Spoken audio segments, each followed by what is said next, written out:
So, I mean, I sense like a huge theme. Like you just seem to be someone who doesn't fall victim to like a lot of the ego traps that I think people do, especially when you start to like get a lot of followers or if you start to see like a lot of success. And I wanted to know, like, is it like wiring, or did you have like a really good, I guess, circle of friends and family? Like, why did you never, I guess, like go out and buy like all the extravagant shit, put it on social media, say I'm retiring? Like there's a very different mentality of someone like you that's like a super founder, right? Like you're constantly building and scaling and like what's next, what's bigger, and how can I grow, versus someone who just means to an end, wants like a certain dollar amount and then that's it. So one, I've bought my share of extravagant shit. I just don't flash it on social media. So we'll start there so that somebody doesn't, dig through my receipts and call me out. But my ego's not tied up in it. So I learned some lessons very early on that have really served me. So the most important lesson that I've learned is that the whole game, the game of life, is not success. It's not money. It's not fame. It's not adoration. It is literally one thing. And that is, how do you feel about yourself when you're by yourself? Mm-hmm. That's it. So it's like, how many billionaires have to commit suicide before you realize it isn't money? Mm-hmm. And because I spent almost a decade just every day saying, I am chasing money, and thinking it was cool, by the way, mm-hmm. and making on paper, which there's a huge difference between when somebody is worth something on paper and then mm-hmm. actually having money in your bank account. But on paper, I was worth $2 million, and I was more unhappy than I'd ever been in my entire life. And so I was like, oh my God, I'm living the cliche of money can't buy happiness. How is that possible? And so I realized, okay, money isn't it, because the way that I feel and the way I think about it is I want to feel alive. Mm-hmm. That was my early phrase that I would say over and over and over. Now I have a lot more clarity about what makes you feel alive, mm-hmm. which I'll say is fulfillment. So what everybody's chasing, they think they're chasing money, fame, beauty, adoration. You're not. You're chasing fulfillment. And once I realized that, okay, this is about neurochemistry. Mm-hmm. And then, so I learned that early and decide I'm never chasing money again, and start building businesses around the principle of value creation, and all of a sudden build $1 billion business mm-hmm. after learning the lesson about don't chase money.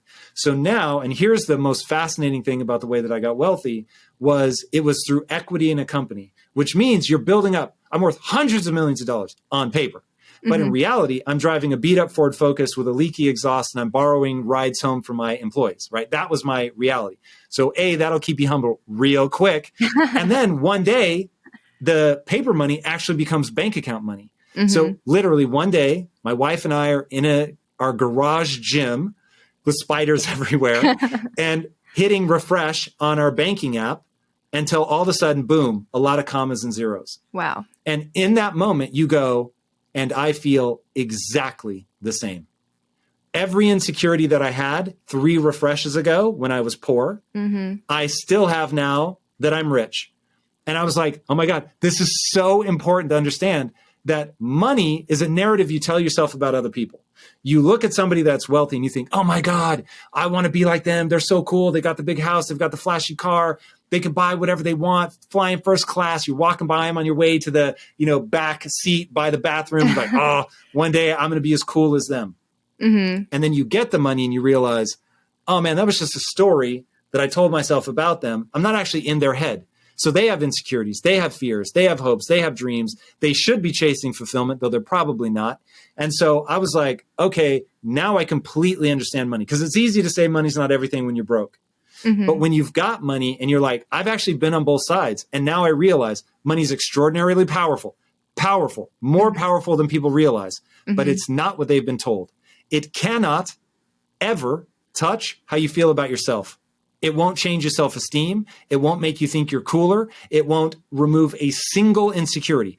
All it will do, you can pay your bills. It will solve money problems. Mm-hmm. Now, money is the great facilitator. It helps me build my dreams now. It's very useful, but it does not make me feel one way or the other about me.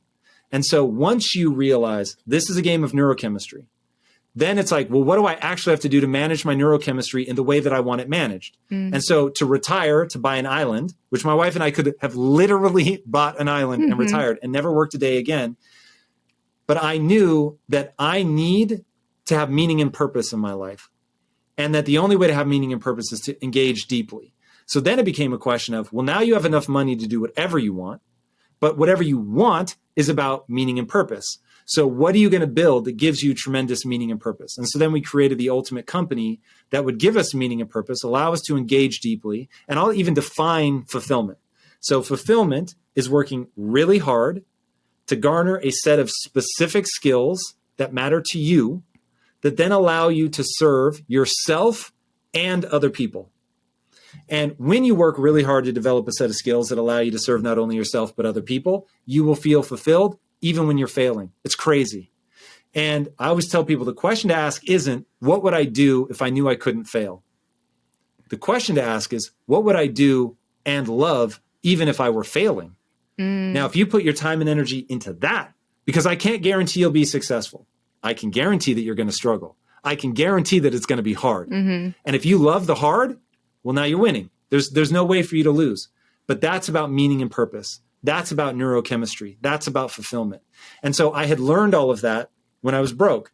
So then by the time I got the money, it was just a realization of the one last piece. Now I get that it won't change how I feel about myself. And so now it's like, only invest in money in as much as it lets you do really powerful things.